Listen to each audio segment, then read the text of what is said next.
Hey guys, Erica with a K here. Today's video is going to be on DermaBLEND. Does it cover tattoos or not? So this is the DermaBLEND, I believe it's leg and body, and I got it in the two colors that it was still available for on Sephora. It was in ivory, no, it was in beige and medium, I believe. I wasn't sure which color was going to work, and I assumed I was going to have to mix them, but this is completely unedited, and I'm just going right in for this to show you guys what it's like. So as I'm trying to cover, you can see that this color was way too light, but I do want to give a little background on what was actually going on. So I heard about DermaBLEND from one of my clients who had a tattoo for her wedding and she wanted to cover it on her back. And she was like, I heard about DermaBLEND. And I was like, you know what? I'll pick it up and I'll test it.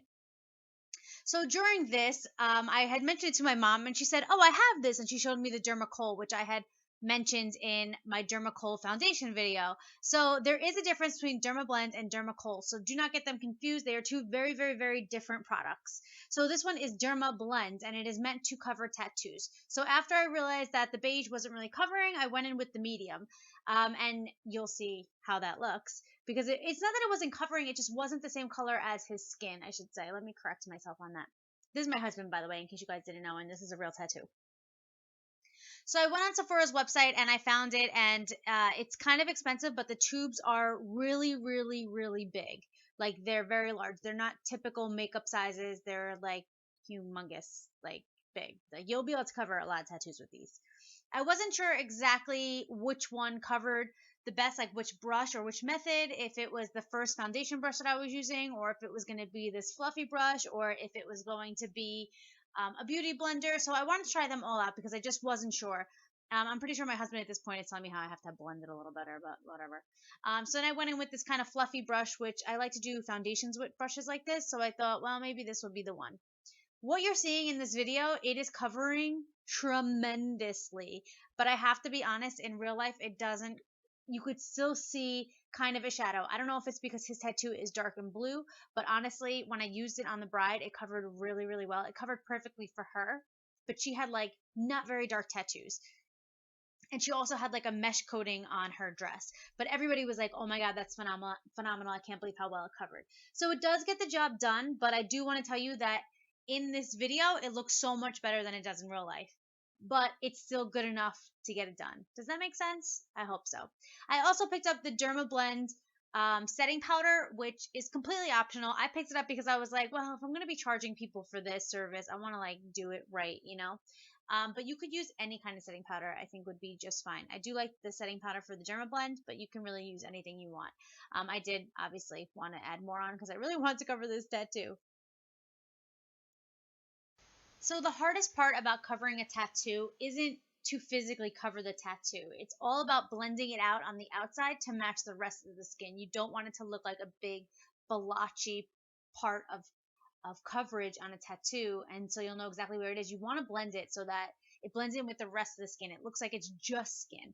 I do believe that this would work well with like back acne and stuff like that because it does cover a wide range of the area, and it's also pretty nice to blend. The two colors combined did happen to work well on my husband. I do have to pick up more for, you know, if I have darker brides or lighter brides. Yeah, but this was just to test it out. So I am glad that they had the colors that it had, and it did work out pretty well. I did use the puff on my husband, which I threw out afterwards because it's kind of weird. Like, unless you were using this on yourself, you're not going to like reuse the puff.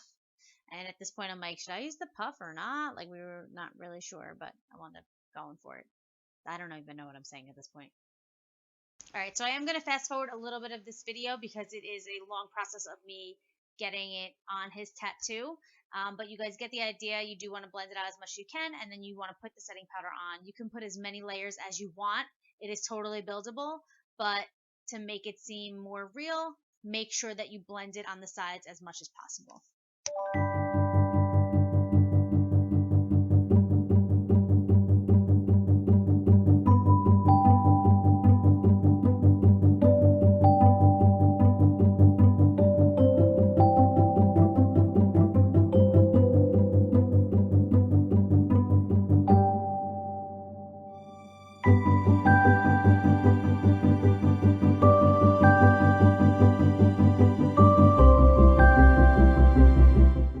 So in all fairness, I want to show you guys me removing this. It does say to remove it with the DermaBLEND remover, but this is an e.l.f. Cosmetics wipe, and a makeup remover wipe, and I'm just using it to remove it. It did take a lot of pressure and a lot of going up and down, up and down, up and down to try to get it off, because there was a ton of makeup like trapped in his folds of his skin. I guess I don't even know what to call it, like just in his skin. It was like trapped in the tattoo.